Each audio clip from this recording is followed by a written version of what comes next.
I can't tell you the fun that we have here at the art room and all the subjects that we cover. It's a laugh, and that in itself is medicine. So I'm very grateful to be here and the inspiration that we get from others and feed off each other. So last summer we talked about sport, and I thought, well, I need to do something about sport. Talked to Pat, our artist in residence, and she inspired me with a particular style. And I went away and actually did it, and some of it over here. And it turned out beyond my expectations. It really did, because art is, the last couple of years picked it up, and it's medicine as well as the chat, and that's what turned out.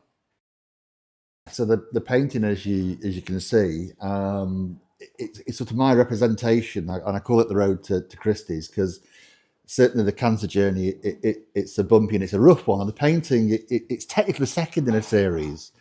But I think, like great films, the sequel's often created before the start. And so my start was at Salford Royal in July 2023, where I was ambulanced, having collapsed with a loss of feeling control from the waist down. MRI scans then showed malignant spinal cord compression with cancer on my spine and my lungs. And emergency surgery later, and my spine is now held together, sort of L1 to T11 by rods and pins. So literally, I'm sort of like the bionic man. I'm held together. They can rebuild him. I was an inpatient at Salford Royal on a spinal ward for 8 weeks. I had to learn to walk again. I had to learn to do certain things again. And my final diagnosis was metastatic prostate cancer with metastases in several areas, obviously lungs, adrenal gland, and obviously prostate, etc. So imagine the painting is the first painting in the series would be very similar, but with a straight path, blue walls, and a falling scaffold. The falling scaffold will be a representation of the rods and pins and things that hold my spine together. Currently, it will be painted at sometime soon. The road to Christie's represents the next stage of my journey. So palliative spinal radiotherapy, chemotherapy, and I'm now basically on medications that keep me alive, at least for now. The painting is imperfect, deliberately so.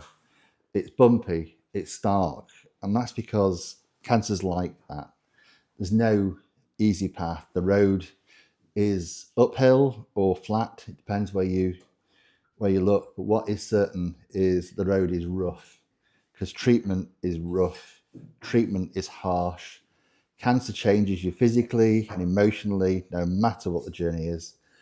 The red wall actually focuses on the blood tests, which really do predominate my thoughts. I can't express the anxiety I feel each time as I wait for those blood test results and find out whether this sort of killer inside me remains contained. It really is those blood tests that say whether the drugs I'm on are still working or not working, and at some time they will stop working. So it is my thanks to the Christie charity and their art room, where I am at the moment working on another piece, and here along with Pat, the artist in residence, have supported and enabled my quite cathartic artistic impression or expression. I've started coming to the art room, and Pat originally wanted us to paint things that we enjoy painting, especially landscapes like a place. And this is a photograph from Calidore, and it's my daughter walking up a hill. And it's such a beautiful place, and I enjoyed myself there. That inspired me to paint it.